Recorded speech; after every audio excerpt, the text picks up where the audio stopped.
discussing another live episode of You're Already Accepted, a community rewatch. I'm Jonathan. That's Ethan. Heyo. That's Christian. Hello again. We are back. We're talking about investigative journalism, and we're talking about interpretive dance. Let's get into it. For A+ stuff, Jeff's opening line. So this is just right after their like mid-season break. Jeff walks in with like the sunglasses, which is kind of funny because it reminds me of like Abed's video, Abed's like home movie that he makes where he's like pretending like he basically makes a study group in his like little video class or whatever. And like in that one, the Jeff guy like has like pretty much the same sunglasses. So it's just nice little reference there. But Jeff's opening line where he goes, "Let's get one thing straight. I still want to be a lawyer. I'm only here because I have the hots for Britta, and I don't want to be friends with any of you." Just kidding. I was like, that's just so endearing. Like, what a dad. It's so great. Everyone pauses when Jack Black shows up. And it's kind of funny because Jack Black, like when they do the group hug, he like sneaks in there in the back. And then everyone kind of. Oh, really? It. Yeah, he's just like, it's like for like a split second. He's just kind of like he's like I didn't his catch mouth that. agape, just like adorable, like in the back. And then once everyone takes their seats and he starts talking, and then Jeff's like pauses in the middle, and like it's funny because like Troy doesn't know what to do with like his hands, so he's gonna just place them on the table, but he's like, wait, like that got me cracking. So you weren't pissed off whenever you were watching this episode? No, I was in a really good mood. It was just before this. I was in a super good mood, so I was like, okay. Yeah. If I'm in a good mood, then every episode's a 10 out of 10. But Jeff's pose when Abed takes his picture when he becomes editor, I just loved it because it reminded me so much of like, okay, you know, like the high school yearbook, but obviously you have like the main photos where it's like, you know, you pose in front of like that, gross screen that they always do. It's like weird puke yellow. All right, give me a big smile. Come on, you're a handsome young man. Yeah, I gotta carry that little weird card they give you. Like, where you'll I'm lose going. it Like, halfway between the classroom and the. You're like, where did he go? As your face looks like Krakatoa erupting with acne. Yeah. Yeah, you can see my glow up from freshman and junior year of high school. Yeah, we don't talk about sophomore year. Anyway, you were saying. No, but it reminds me of like those photos in the yearbook that like aren't those, but like just like the random ones from the year. Where it's like, oh, like it's like the girls wrestling team and like the faculty. You had a girls wrestling team? Wow. Yeah, back in my middle school. Oh, Yeah. okay, cool. I guess I probably went to the biggest middle school in the district. So that's fair. Just a little in a little talking about independence, school education. You know how it is. This is what this podcast is about. But It was 406? Anyway, sorry, keep going. Oh, is that yeah? But anyway, those yearbook photos. Yeah. But it reminded me of like those just like kind of everyday slice of life kind of yearbook photos, and it's like, oh, just me in the office with the gals, like just like that kind of stuff. I just thought it was hilarious. Jack Black, I feel like he nails it with everything that they do with him in this episode, and it feels like improv, which like it does. It does. I wouldn't say that he nails it. Yeah. Ooh, okay. Hot take. We'll get to it. Hot take. Continue, Okay. Jonathan.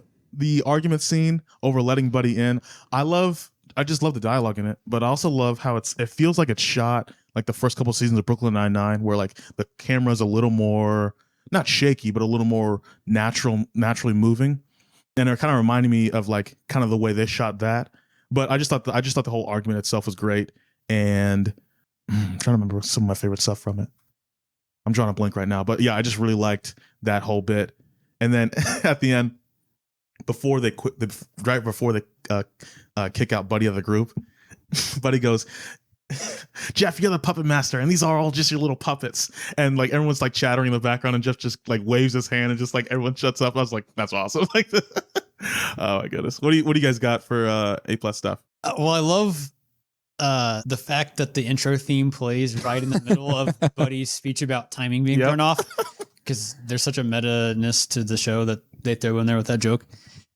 The whole Chang fake death scene is a great sequence from the beginning, where like the teacher's talking about Chang's death, and she's like, "We should take comfort knowing he did not suffer when his moped ran into the side of that Arby's." Yeah.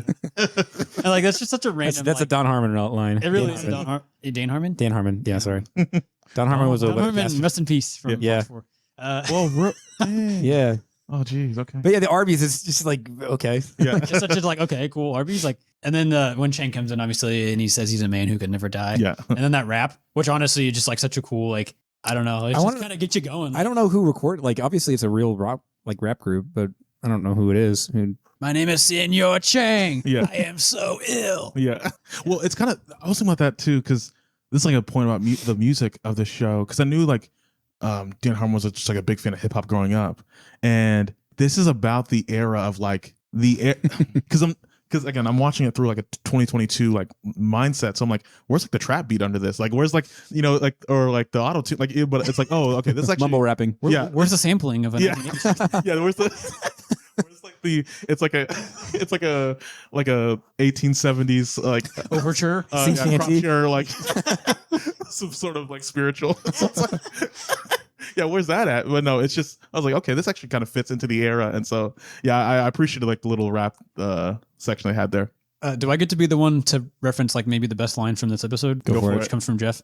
Annie's pretty young. We trying to sexualize her. Which, to me, thinking about it, it's ironic that's coming from Jeff because we know about him and his hots for Annie. But it's a great line. Another one of those lines that's turned into a meme from the show. Yeah, especially I sound like one of those like neckbeard guys now. Like on the Facebook community posts that I follow, that's like there's a whole like week straight where it was just images that was like the forehead was grown to make it look like Jeff, and it's just like, oh, we try not to sexualize her, but it's the whole joke is that it's Jeff. But yeah, that's good. Thanks for coming to my TED Talk. Thanks for that. The Dean, which Jonathan, I know you and I have talked about this line so much, and we love this.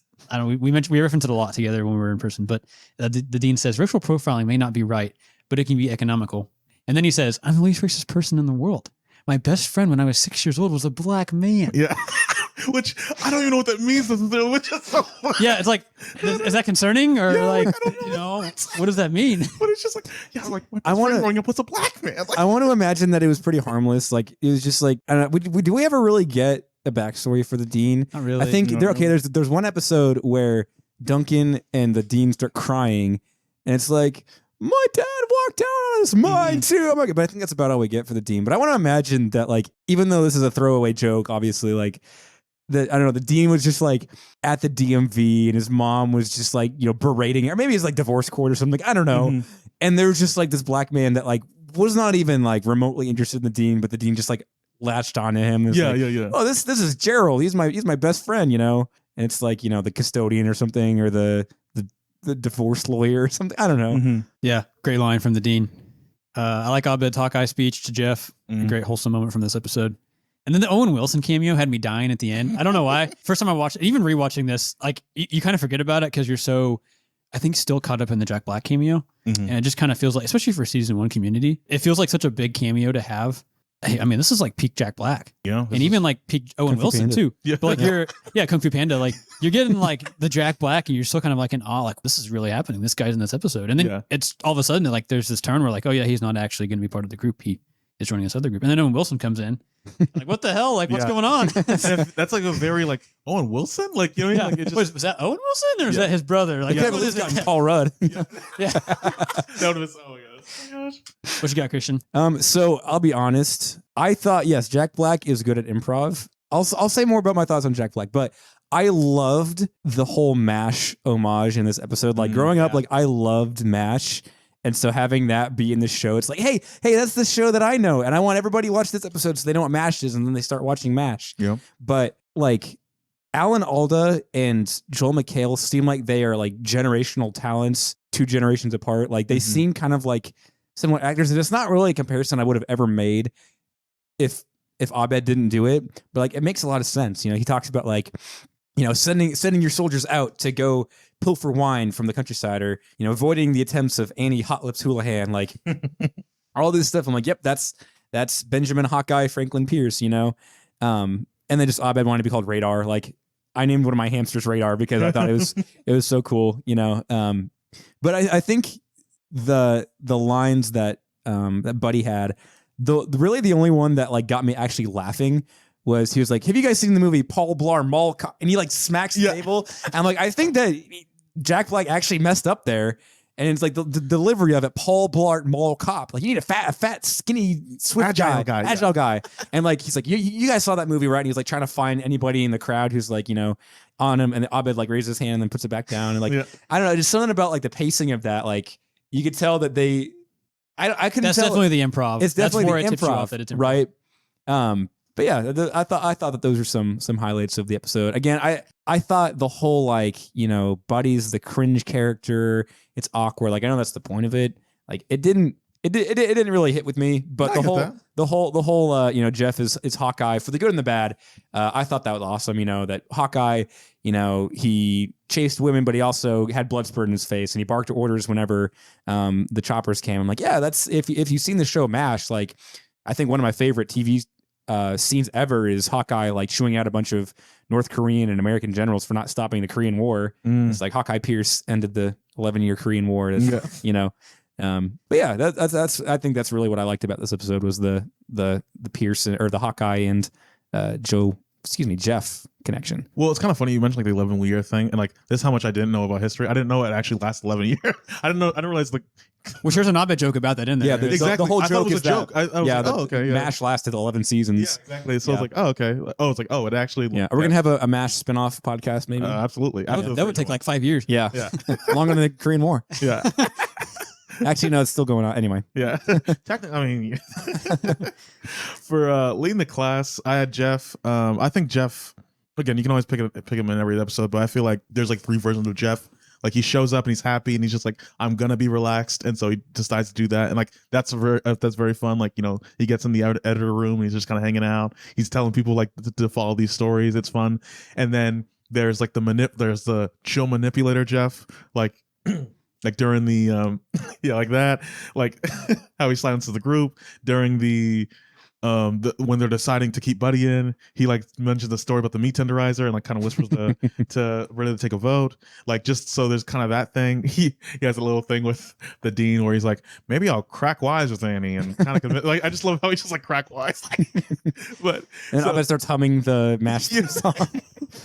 So like I just feel like, and then obviously at the end he's like, okay, I got to take control, or you know, people are gonna get hurt and stuff like that. And so like Jeff kind of has to. Again, Jeff just has to do the most in this episode and kind of be different versions of himself. So I feel like Jeff is the leader of the class. What do y'all got? I agree. I think Jeff is my favorite character for this one. This feels to me, first semester Jeff compared to second semester Jeff is kind of like first season Steve Carell, Michael Scott, first season Michael Scott to second season Michael Scott. Yeah. Where you really don't like him that much, and I don't think you're maybe not supposed to like him, or he's just not as likable. And this is the first episode of like the second half of the season, second semester, and Jeff's already way more likable. We're already getting him kind of giving in more to like Abed charades of like, you know, leaning into the tropes of TV, and like Jeff is leaning into that as well. He's really leaning into the Hawkeye Pierce character, and cool. He's just so cool in this episode. Mm-hmm. And yeah, like his dynamic with Abed and Annie is really good. I mean, those are probably like Abed, Annie, and Jeff. Like those are probably like the 3 like main characters maybe. Yeah, like they last the whole show. Yeah, they have a good chemistry. And like the friendships there are probably the strongest ones of like any of the study group, I feel like. So seeing that in this episode where we really get Abed and Jeff just having some great like back and forth banter, and like Abed's just so adorable in this episode. And Jeff is like, you know, he's being super chill. He's kind of figured it out. Like he doesn't really need to be always having his you know, he doesn't think he needs to have his thumb on the pulse of the group anyway, but he comes to find out he really means more to the group staying together than he thinks. But just overall, I think Jeff he's just so cool. I don't know. It's just, it's like, this is a great episode for him in terms of like, he's a really likable character. There's some good lines for him in terms of like funny lines and jokes, but also some really good, just, I think, meaningful wholesomeness between him and Abed specifically. So to me, Jeff leads the way in this episode, but I think they all really have good parts, and like this is a pretty good episode for all the characters. Yeah, well, I agree, and this is a sidetrack, but like the thing that Abed was using to get like the alcohol out of to like pour a Jeff Martini, is that like a reference to still? Yeah, it's in MASH they have a still that makes legal. Okay, cool. Legal swill, but yeah, I mean, I think Jeff is the easy answer for this. One of the things that I realized that they could have done that they didn't is make a reference to the fact that Hawkeye's last name is Pierce and MASH and like Pierce Hawthorne. They didn't do that, which I mean, I guess maybe just would have confused the audience. But obviously Jeff is, you know, this is sort of the reverse of later on in the series where he gets a big ego and he like goes wild and, you know, wrecks the kid's birthday party or whatever. It's sort of like the opposite of that. Like he's becoming more chill. And I think he actually genuinely tries. He's not just masking it up. But I'm actually going to say, I think Abed as Radar is probably, I don't know, he's my favorite lead in the class in this episode, just because, yeah, he uses the relevant pop culture. He sort of speaks some positive affirmations into Jeff's life. Yeah. And I think rewatching this after I've seen episodes like My Dinner with Abed, like he makes a good point that they actually do, excuse me, they actually do have a good connection in this first season, the first couple seasons, and then it kind of deteriorates leading up to that episode, and then it sort of comes back around. So it's a cute little detail that I kind of missed on my first watch through. That's good. Yeah. I like that. For extra credit, I had the Dean with the Dalmatian costume. He's like kind of like looking at it and like about to put it on. And so obviously that's they mentioned that earlier. What was that, 2 episodes ago? Where he's like, I hope this doesn't awaken anything. Yeah, he's watching the Dalmatian video, kind of like semi-erotic. Yeah. So another little thing, because we talked about it earlier, how like Jack Black is a pretty big star at this point, but I was looking through Dan Harmon's IMDb even before we did this podcast, and like him and Jack Black worked on a bunch of like smaller indie projects like way back in the day, like in the I think early 2000s, late 90s and stuff like that. So it kind of makes sense that they kind of continued their working relationship, and that he shows up like a star as big as Jack Black shows up this far in the episode, or this far in the series. And then this is the first episode they mentioned Annie might be transferring, which it was a storyline I kind of forgot about, and I got me kind of thinking about like, okay, so we have Pierce leaves season 4. Troy leaves the next episode. Yeah, or the episode before that, or something like that. Like pretty soon afterwards. Yeah. And then Shirley doesn't come back for season 6 and all that. And it's kind of interesting to think about how like Annie is kind of always trying to leave. Like we think of Jeff always trying to leave, but like Annie doesn't want to be there in the first place. Like she was a valedictorian. Like she doesn't belong to Greendale. And we have this storyline of like her might be transferring, and because like she was gonna like maybe follow Vaughn or something like that. I guess so. He could be the Yangwei Macading Ding. Yeah. And so there's that. At the very end, obviously she gets like this position that allows her to like finally leave Greendale, but like Annie's kind of like the perfect version of Jeff, where it's like, okay, yeah, she is stuck at Greendale, but like she immediately says, okay, I'm here. I'm gonna make the most of it. I'm gonna be a part of this community. I'm gonna protest what's happening in Colombia or Guatemala. Guatemala. Oh, you sound like you. But you sound like Guatemala. Yeah. So like, I was kind of thinking about that in the midst of all this like kind of little things. What do you guys got? I don't have any extra credit. Christian, what do you got? So I don't know if this was intentional, if it was just something that I like kind of connected, but if you notice like the first scene that Buddy's in, he's got like a powder blue and red shirt on underneath his little flannel, and it's the Nacho Libre colors. Like he played the Mexican wrestler in Nacho Libre. So again, like maybe I was just connecting the dots and there's nothing there, but I was like, hey, it's a cute little homage if that's there. And then I think, later on he's talking about like being nimble and, he's got his karate arms. Like obviously that's Kung Fu Panda. This is peak Jack Black. But 1985 Michael Jackson or 2009 Jack Black? Exactly right. Or 2004 Kobe Bryant. Or yeah, exactly. And then also that Jeff wearing Hawaiian shirts. If you've seen MASH, then you know that like Hawkeye always wears like Hawaiian shirts. Like he doesn't ever get an army uniform. He's very laid back. So like that's kind of a nod to that. I mean, if any of our listeners have watched MASH, then they probably noticed that. But it's still kind of a fun little nod that kind of brings in the whole character with that. That's really all I had for extra credit to bring to the table too. So, and overall, I would probably say that for me, this is probably a 8 out of 10 episode right now. Ethan and I do the Mac Jones thing a lot, but like I feel like this is like above Mac. This is like, like if Mac Jones is like a mid-tier quarterback, this is probably like Derek Carr, maybe like Matthew Stafford level episode where it's like, okay, like this does a lot of things right. I feel like this episode, we kind of talked about it all the way through, but I found this episode just so enjoyable to watch. Like just Jeff being so cool, the whole like little references to MASH. There's also no B plot in this episode, which I kind of like, because like it feels very succinct and it's like a good starter. Again, like if we're imagining, this is like the, I guess, spring of 2009, because I took like a fall, a winter break. It's 2010 actually. Oh, you're right. Thank you. Yeah. So spring of 2010. So like after their fall break. Great year. Shout out to 2010. Like, come on.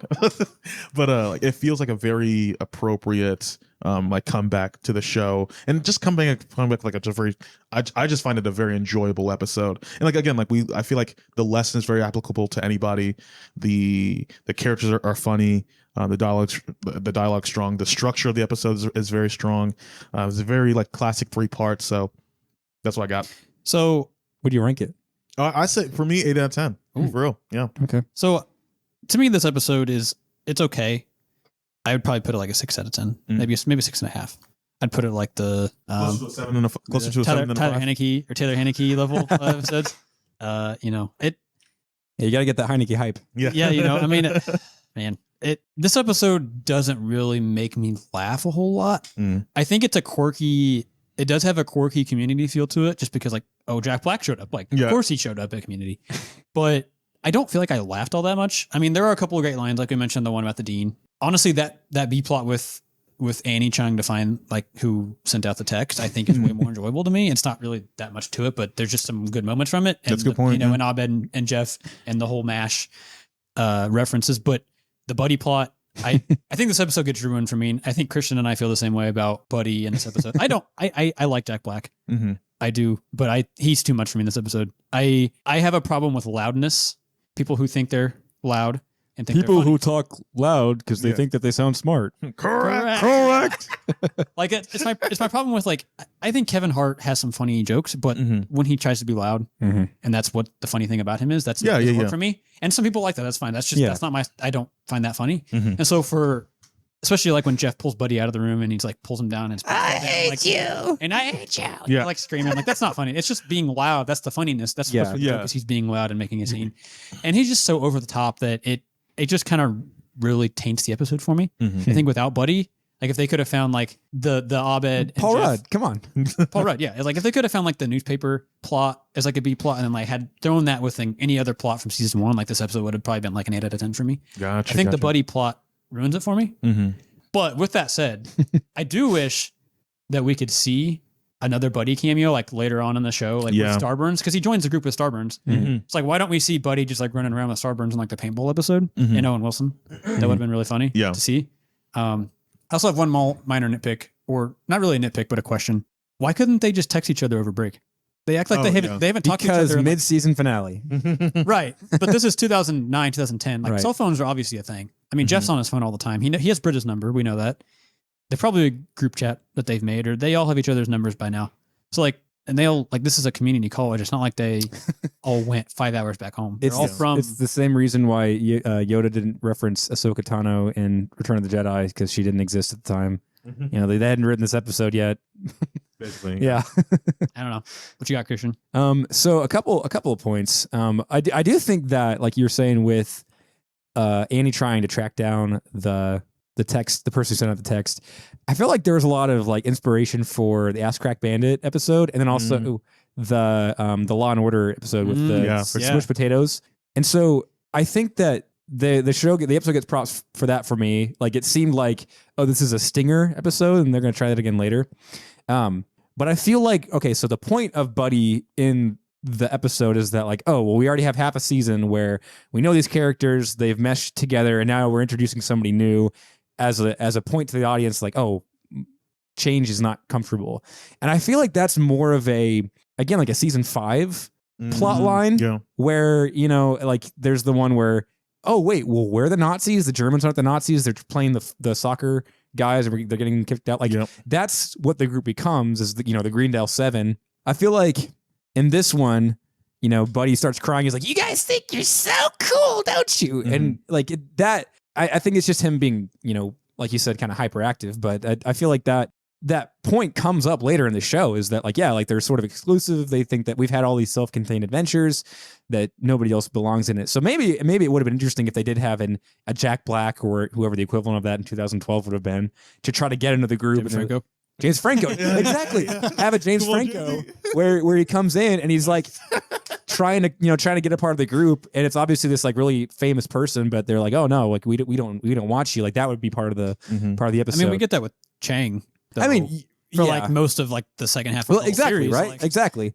And you kind of sense something really good there too, because like now that you say that, I'm like, they kind of just use Jack Black as like a plot device just to awaken Jeff's like leadership, like natural leadership skills. So I'm like, dang it, you're right. Dang it.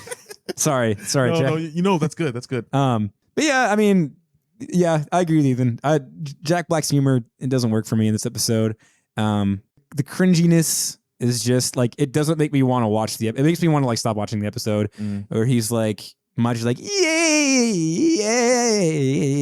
Like I've always hated that in like I think Drake and Josh had that in the opening intro, and I hated it. And like I just like ruined the whole show. Yeah, they're what? Ruined the whole show. Yeah, exactly, right. I still hate Jake Bell. Yeah. I mean, he's a whole other piece of work, but you know, the whole like, thank you real much. Real much. What am I doing? I'm so silly. I'm such a silly goose, you know. Stick and move. Like, yeah. I appreciate what Jack Black brought to this episode. I think he gave the show a lot of like credibility of like, oh, there's a A-list actor, because everybody else besides Chevy Chase has not really had a lot of acting chops. Like I appreciate that. And Owen Wilson, you know, Owen Wilson being the show. I talking about Jeff McHale in Spider-Man 2 where he completely steals the movie. No. You have to open a checking account before you get the free toaster. And see, I didn't realize that that's who that was. Like I remember whenever I was like 11, I asked for Spider-Man 1 and 2 and 3 for my birthday, and I watched Spider-Man 2 and I was like, this is probably some guy that was really cool in 2000, but I'm not gonna like him in this show because he's just trying to be funny. And I'm like, oh, it's Joel McHale. Like, yeah. He's funny. But yeah, I mean, Jack Black, he did a good job. Just like Ethan was saying, the style of humor didn't work for me. That's fair. In this context, I feel like elsewhere in the show they could have used him as like, he could have been a third dean. Because you have Greendale, you've got City College, right?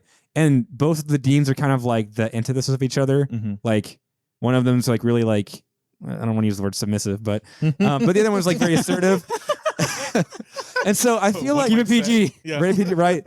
So I feel like you could have had a dynamic where there's like this third, either like community college, like a trade school. Like think about how like at Brooklyn Nine-Nine, there's the fire patrol and it's Patton Oswalt. Like you could have Jack Black as like a wood shop instructor, like at Greendale, who leaves and makes his own trade school, right? And he's like very like, he's obviously not like either of the deans. Like he's very rotund, he's very outgoing, he's very like erratic, you know, kind of his movements. And so I feel like if he didn't play Buddy, I don't know. I feel like he would have added a lot more to the show, and he could even be sort of like not a recurring character, but like he could pop up a couple times in the show. So I mean, that's what I was just gonna reference my favorite movie. My name's not Buddy. It's my Incrediboy. name is not Buddy. Go home, buddy. It's not Incrediboy either. That ship has sailed. See, that's what they need, because there's the episode where the dean from City College was about to make the giant robot.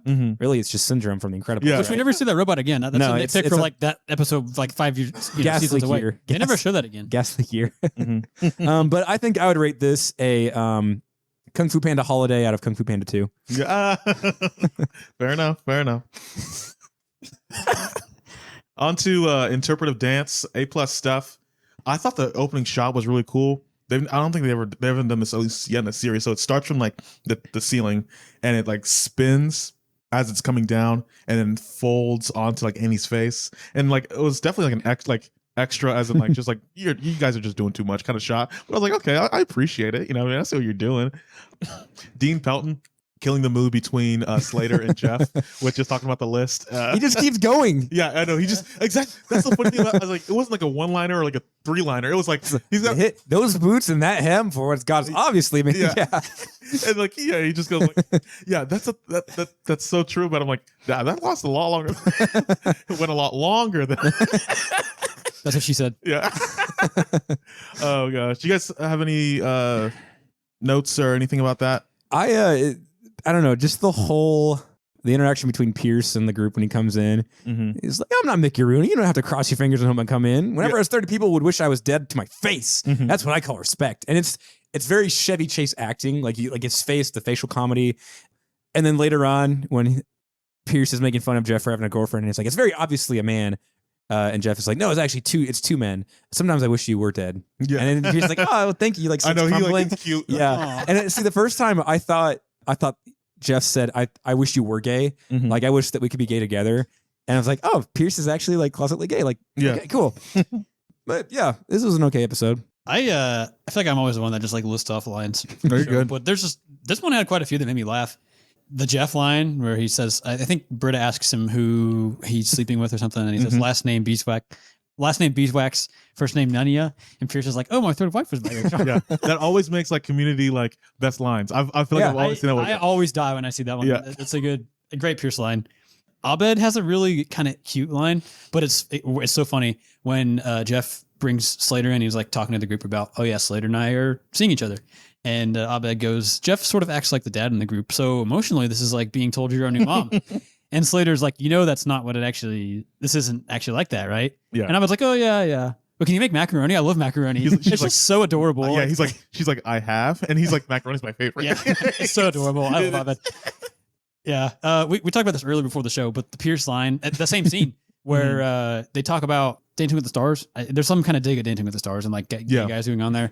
And they say Jerry Rice, or Jeff mentions Jerry Rice went on Dancing with the Stars.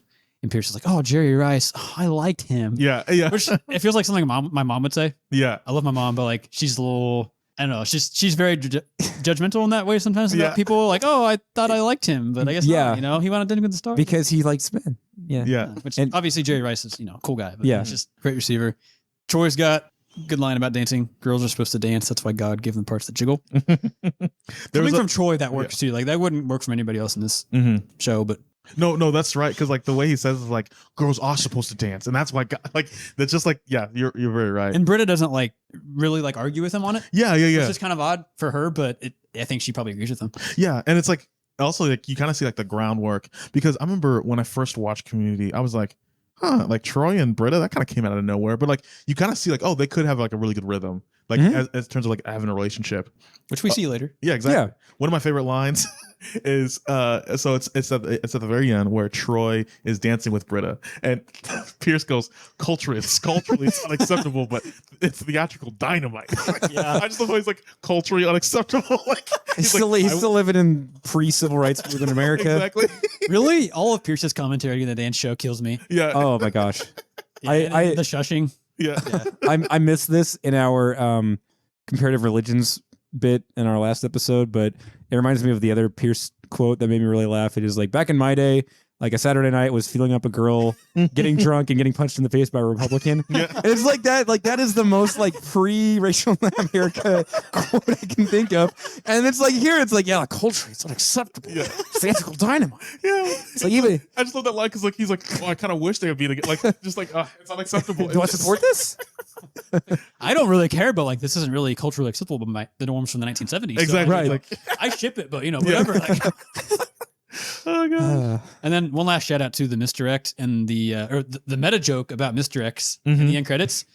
Jonathan, we've talked about we've tried to write TV shows before, and like that's one of our, at least for me, I don't know about you, one of my favorite things of Community or any TV show when like they use Mr. X really well. And the fact that Community has a joke about Mr. X, it's not like a classic end credits scene. Yeah, but I appreciate the writing in that and the jokes, the payoff. Guys, it's Bo Bridges.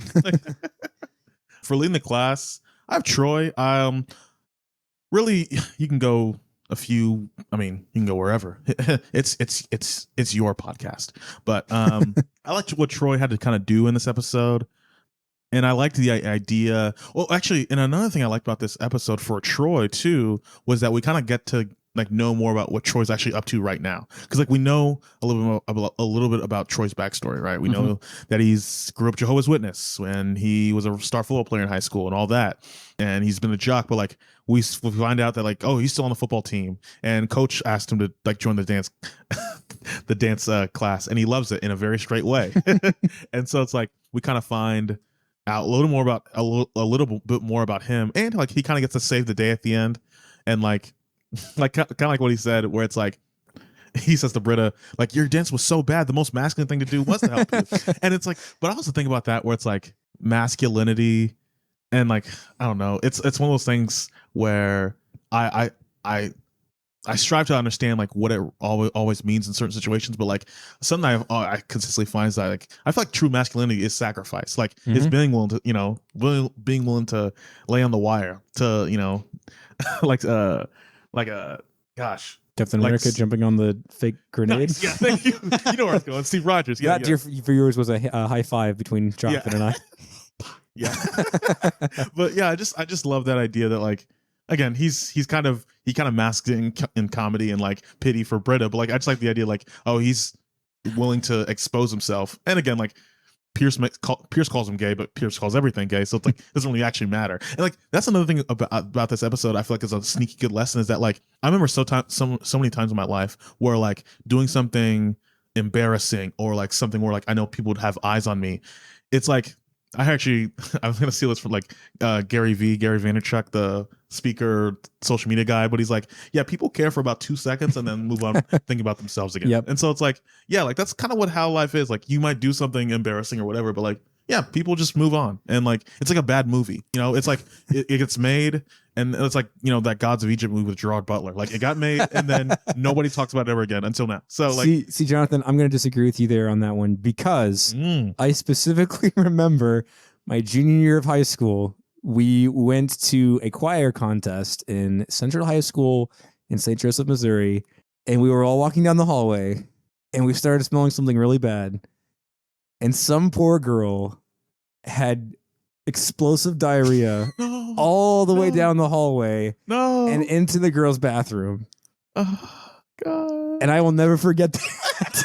I will never forget that. So, but I mean, on all honesty, I get what you're saying. Yeah. It's, you know, being afraid of what people think about you for like 5 minutes is nothing compared to like how you feel about yourself for a lifetime. Exactly. Yeah. So, oh my goodness. So, hey, Central High School, go if you're out there. I'm sorry for calling you out, but I don't even know who you are. So it's like, You know who you are. you know who you are.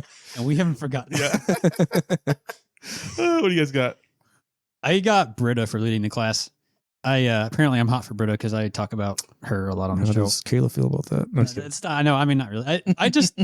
I think Gillian Jacobs just nails her performance of Britta in the show. Mhm. I feel like I talk about it a lot on here, but I got to give her a shout out again because she doesn't probably get as much attention as she deserves. Because she's, you know, Britta's the worst. You know, she's kind of the butt of the joke.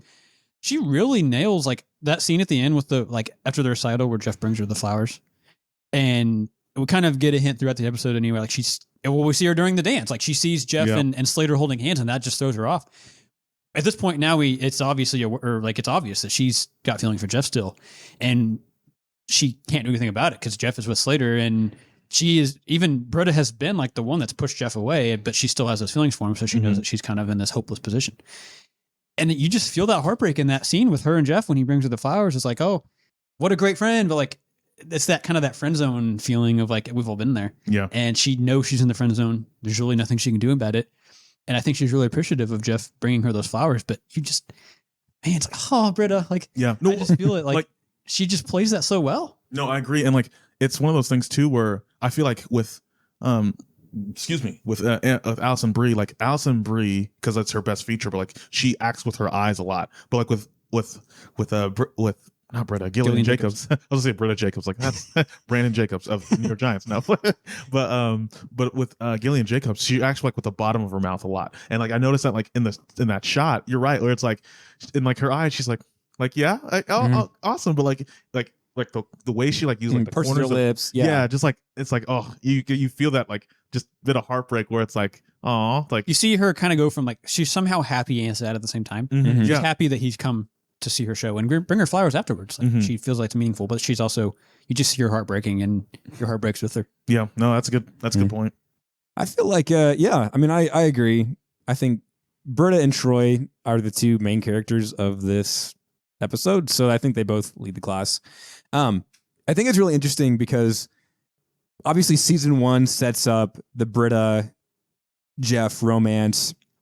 And I think there's even a part of the episode where Troy goes up on stage and he like rips the teapot costume off of Britta, and Annie like gasps, and like that's sort of supposed to set up that like in the first season Annie like has a crush on Troy from going to the same high school, and at the same time though, like you're right, it's setting up the romance. Like after the season, I think the showrunners, and I've seen this commented before, like the showrunners realized that Gillian Jacobs and Donald Glover had more chemistry, and Joel McHale and Alison Brie had more chemistry, so they kind of like switched. And I don't know, it's kind of like watching the original Star Wars movies, knowing that the prequels exist, and you're like, well, why don't they talk about the Jedi Temple? It's like, because that didn't exist yet. But I'm watching this and I'm like, yeah, like in this episode, like Britta has these complex emotions, but I'm still like, okay, but in 2 seasons, like this is completely undone and this is not even relevant. They even play the romance for like jokes. But I do think you're right. I think Gillian Jacobs gets the props for that in this episode, which this is kind of a tangent. But if you ever watch, what is it, Fear Street on Netflix, she plays one of the main characters in. She's like the younger sister of one of the girls who dies, and then like kind of helps the kids defeat, the villains or whatever. And she does a really good job in it. I mean, she's got a solid performance. But you're right. It's kind of the idea that the opposite of love for something is indifference, and the opposite of hate for something is indifference. So if Gillian Jacobs played Britta badly, it would just be sort of a nothing character. But I think it's fun to hate on Britta because she's played so well by Gillian Jacobs. Yeah. So I think if anything, Jacobs is Gillian Jacobs is the leader of the class in this episode, not even Britta. But that's just me. What genre is like that Fear Street? It's Goosebumps for adults. It's R.L. Stein. He wrote a bunch of like teen novels rather than that. So it's on Netflix. It's a 3-part miniseries. So it's like the first one takes place in 1994. And then the second one goes back to like 1978. And then the third one goes back to like 1666. So Fear Street is named after like this girl who was like, she was a lesbian and got hanged as a witch for being a lesbian. And then she like cursed the town. And so like there's two halves of the town, and one side is cursed and the other side has like only good things happen to it. And so Gillian Jacobs' character is like in the second part, when she's in 1978 or whatever, she's like one of the camp goers for the summer camp, and anyway, it's you have to watch it. It's good, but it's a three part series. So yeah, sweet. Any extra credit for any of y'all? Jim Belushi. Oh yeah. I wish that I had. I'm trying, like I've been doing some searching, and I want to just get a list of all of the Jim Belushi references, and maybe I'll start doing it here. All the Jim Belushi references. Start it here.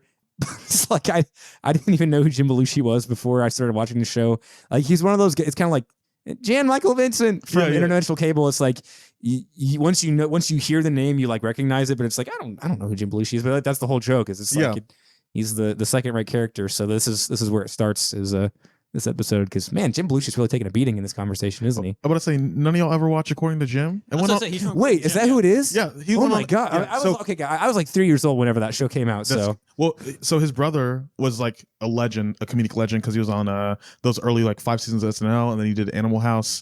John Belushi, but he died cocaine overdose and all that. So his brother, he did like some stuff on SNL, but then and like According to Jim was like really a very I'm trying to think. It was kind of like a 2000s version of what's that one Tim Allen show now? Home Improvement. Well, it's like Last Man Standing. Yeah. Oh, okay. Right, so it's like it was kind of the 2000s version of that show.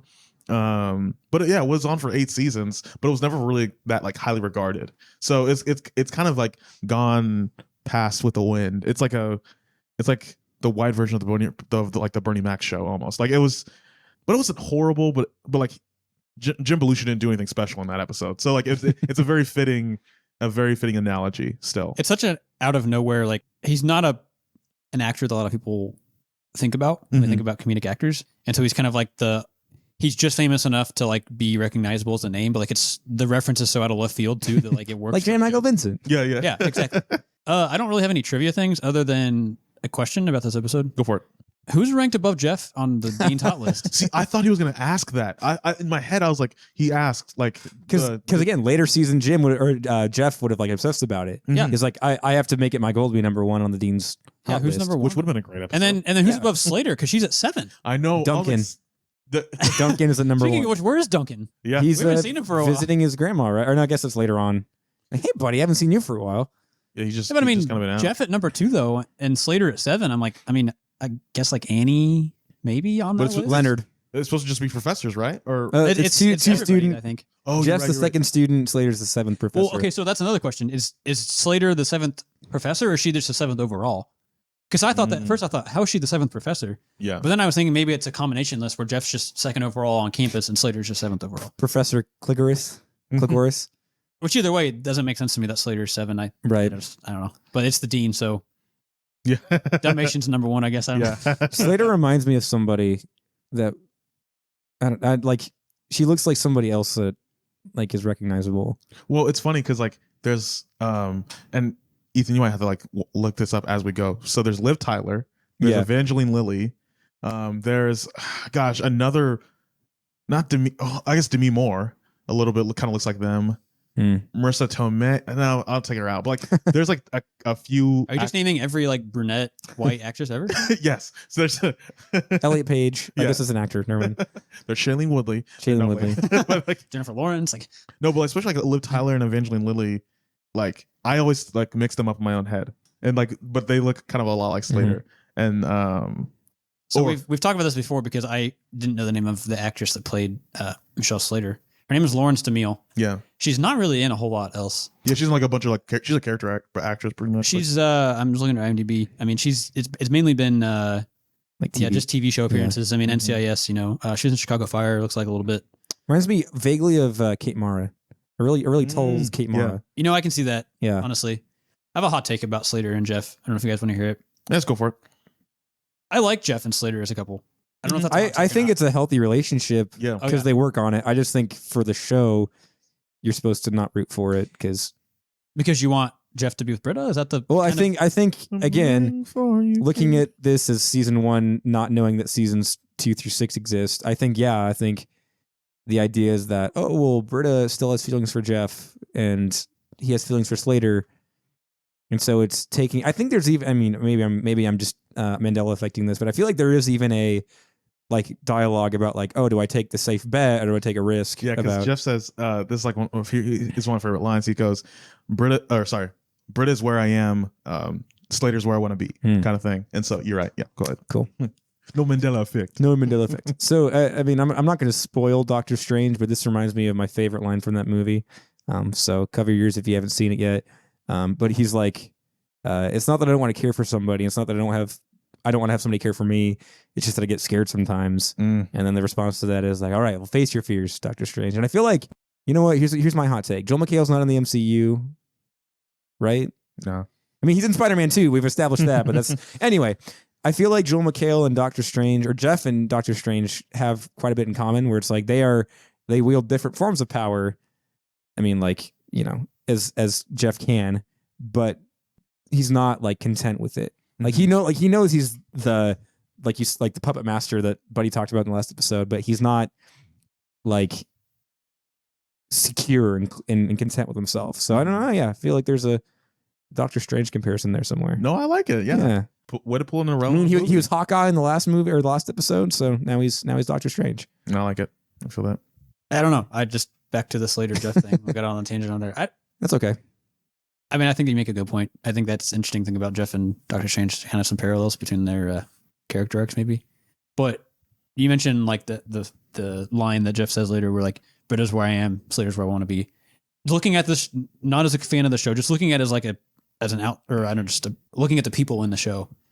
I know that we don't get like if Slater ends up with, or if Jeff ends up with Slater, we probably don't get the rest of the show, like obviously. But within this universe, like if I was actually living in the show, like Jeff has to go for Slater. Like that's the 1,000%. most, and I know that's the point of like the finale of season 1. Like that's the safe one, the safe answer, I guess, safe choice. But I don't think Britta and Jeff like are good for each other. I don't. No, we talked about this last time. I don't think Annie and Jeff works. It's creepy and it doesn't work. I think Slater and Jeff have a good like dynamic. I don't think I know Slater is supposed to be unlikable because she's not Britta.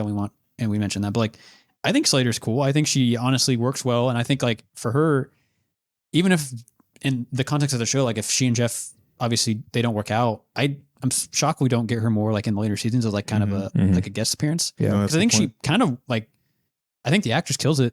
Lawrence DeMille. I think she does a great job, and I think she has some like good.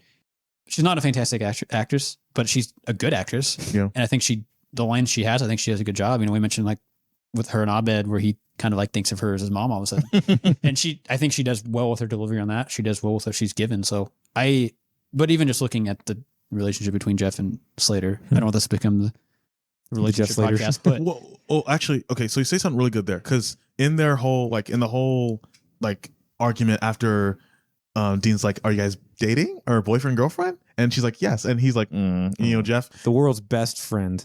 Yeah. That's a great line. But Savage, but in that whole thing, just like, what are you looking for? She's like, I don't know, an adult. And like, I think about that with like Jeff, where it's like Jeff essentially was playing an adult as a lawyer, because like he didn't actually have a degree, right? He didn't, it seemed like he didn't actually really work that hard at it. He just kind of like showed up and like, BS his way through it. Just kind of. So it's like, that's what if I have a son and he's like playing a lawyer, right? He dressed the part, he talked like the part, but he actually wouldn't actually be a lawyer, right? So it's like, I feel like Jeff, like, it's kind of a wake up call for him in that sense, because like, like he's been playing an adult for past 10 20 or 10 15 years, however long he's been a practicing lawyer. I guess they might have said 11 somewhere in there, but at the end of the day, it's kind of interesting for him to come into contact with like, an actual adult, right? Like someone with true credentials and like who doesn't need him. And like she says that, she's like, and like they have a line in there where Jeff is like, well, once you put a label on things, it gets complicated. And they're like, why?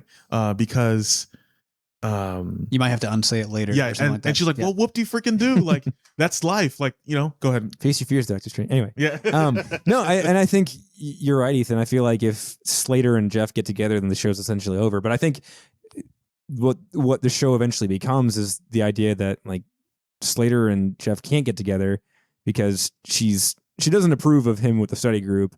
I think that she sees what the audience sees, that like in the first season that they need him almost more than he needs them. But I think as the show goes on, you realize like, no, like he has like a symbiotic relationship, whether it's healthy or not, with the study group. I like in the, we'll talk about it when we get to it, but with Professor Cornwallis, where he's like, it doesn't matter who did it, because at any given moment, one of us is screwing up so badly that the other 5 of us have to forgive that person. Because it's like, yeah, I mean, they're all imperfect people who are in a community together, right?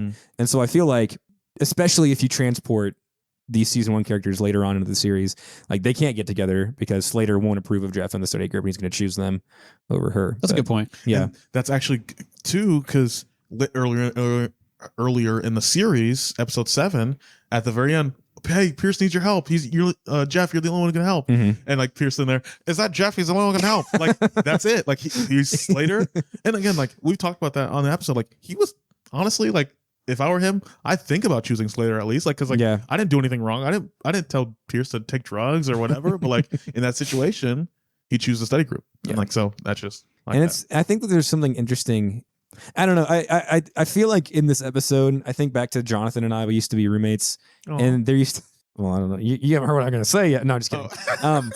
And there was always this idea of like, oh, come on, bro, you got to just go for it, right? Like you like this girl, go for it. Like you can't sell yourself short. And I feel like if Jeff was like one of our friends living in the same town as us, like we would have been like, yeah, come on, man, go for it. Like maybe not because she's a professor, and like not because of that, but like, hey, you like her, you deserve it, go for it.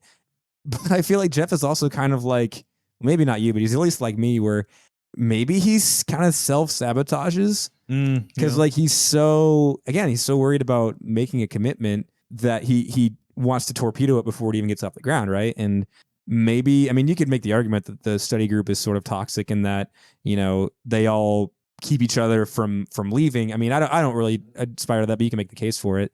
And so I feel like maybe Jeff is, I mean, yeah, he's just one giant ball of self-consciousness. So no, I feel that. Yeah. Final verdict on this episode. I again, I was in a good mood for this one, so I gave it a pretty strong rating. I gave it 8 out of 10. I like both plots. I feel like they both give good closure. I love the moment where, and I should put this in A+ stuff, but I love the moment where it's Britta. She's on stage and she's like there's a continuous like and it's like, it's kind of like a cool like psychotic moment. Yeah, where it's like, oh, it's kind of creepy, like mesmerizing, and stuff like that. And like she's looking at the way that Slater rubs her thumb on Jeff's thumb, like when they're holding hands, which I was like, that's so, just the way they frame that, because it's not just like them sitting next to each other, like that would have been easy, but like the hand, like the hands, I just love like the idea of that shot. Yeah, acting. That's another that just got me thinking of Frasier, when like he has like he's working with like that acting troupe, and like he's like trying to direct them. He's like, you really don't know. Gosh, gotta do the Frasier pod. But so I'd say I like both. I like both. I like both plots in this. I really enjoyed it. So that's my final verdict. What do you guys got? Go ahead, Ethan. I agree. I think this is a good episode. Yeah, I'd say solid 7.5, 8 out of 10. I think you make a good point. Like both plots work, which is pretty rare for season 1. I feel like every episode we've talked about, there's been like one of the plots has been kind of weak. But yeah, I mean, there's really only 2 plots, but they both work. We do get every character, which is obviously, as you know, a pet peeve of mine whenever one of the characters kind of gets like shoehorned out. And by this point of like this season, we've gotten to the point now where most of the characters, or pretty much all of them, are involved in every episode. So it's good. I don't know what Annie did in this episode. I mean, she doesn't have as strong of a role, but she's still in it. I mean, she's in it, yeah. Yeah. I mean, yeah, I think the Troy and Britta like plot, like we mentioned earlier, we kind of get a little bit of a good like glimpse into the chemistry between like them as characters. And I think that whole plot with like this recital and Troy trying to like, he's struggling with, I'm super cool, I can't tell anybody. And then Britta convinces him to tell people. And then he's like, oh, actually, no, I'm not going to tell because they were making fun of you. Like, you just get a really good sense of like who all these characters are. Like by now we know who they are, but like this, it's just a very good, I don't know. That's just Troy in a nutshell. Like this episode really shows him, and it shows Britta she's trying to help out. She's trying to break out of her shell, but she's also trying to help her friends as she goes along. And like, then she kind of gets hurt when they don't want to like accept her help. But I think it's a good episode. I think there's some good lines. I mean, it makes you laugh. There's some really, I mentioned this final scene with Britta and Jeff, where you kind of see that heartbreak. It ends. I think that's an awesome. We haven't seen that so far from the show, where we kind of get some like heartbreaking not really wholesome, but heartbreaking, sad. You start to feel emotional connection to a character. I would say a nitpick for this episode for me is the Britta, the "you people" joke with Shirley. Yeah, it was so the framing of that was it just did not fit. It's so awkward. I mean, I'll let you talk about it, Jonathan, because I feel like no, but like, I was thinking about that too, because like first of all, you have the outside vending machine again, which like it's just like, and then so they sit. It was like we get the shot of them on the table. And then she goes like "you people? What are you talking about, you people?" And like Shirley's like, okay, like kind of this kind of weird look on her face. And then like, this is almost like it almost feels blooperish, but like the way Gillian Jacobs smiles at the end of that, at the very end of that was just like a very big like. There are a couple of times in the series where like specifically Gillian Jacobs, like she almost breaks character before the shot ends. Yeah. Like there's another episode I'll talk about whenever it comes up, but yeah. It almost sounds like they maybe just didn't have another take, and that was just the best one that they had. I don't know. No, I was thinking that too. Yeah. Agreed. Yeah, but I mean, even the joke itself, you meant like the framing is a thing, but just the joke itself, I didn't laugh. It seems sort of like too obvious. Yeah. It doesn't feel in character for Britta to bring that up. Yes, and yes. I know she's trying to joke with Shirley, and I like the Britta Shirley like friendship, but doesn't fit the vibe of the rest of the show. It's kind of like I don't really know what show that would fit in. It's just the joke.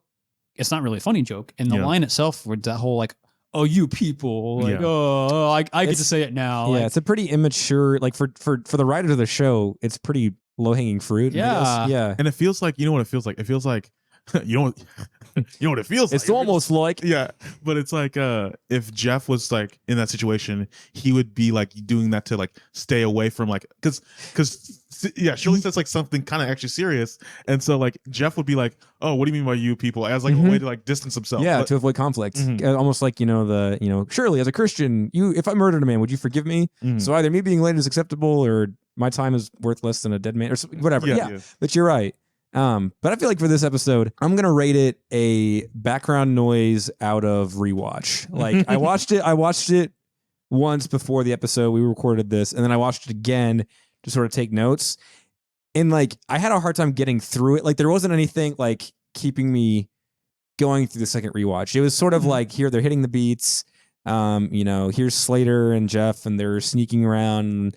The dean comes in, and I don't know. It almost seemed like maybe a prequel to a later episode or a later season. Like we talked about with the Britta and the Troy dynamic, like they get together later. And again, I'm looking at this through, I've seen all 6 episodes, all 6 seasons. This is season 1, like whatever. So maybe if I had to look at it not from knowing how the series goes. Like I would give it a watch through once out of a watch through. You know, That's fair. Like I give it my full attention the first time. But yeah, I mean, so it's not a bad episode. I think just in the narrative, knowing what the rest of the series looks like, it's a little out of place.